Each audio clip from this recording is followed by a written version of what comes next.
kata nanti saya hantar you balik. Dia boleh cakap apa tau? Saya sudah 30 tahun sini tau. Senang-senang kan mau hantar saya balik. Itulah yang Malaya, big foot. Malaya, bersama kita bangkit suara.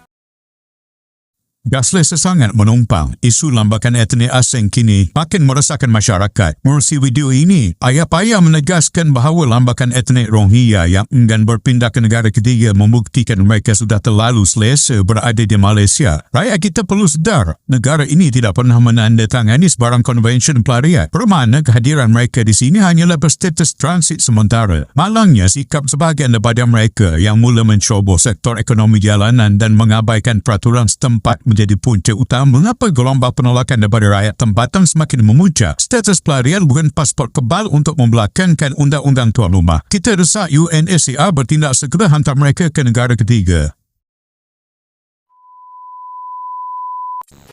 tular video tentang adalah seorang Rohingya ni. Dia penguat kuasa teguk dia, kata nanti saya hantar you balik. Dia boleh cakap apa tau? Saya sudah 30 tahun sini tau. Senang-senang kan mau hantar saya balik. Itulah yang sedang berlaku dan akan berlaku. Orang Rohingya ni tahu, bukan kata penguat kuasa.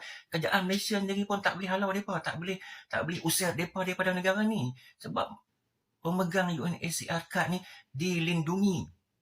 Mereka ni dilindungi oleh PBB, oleh UNHCR. Kerajaan Malaysia tak ada hak untuk menghalau dia orang keluar daripada negara kita Malaysia ni.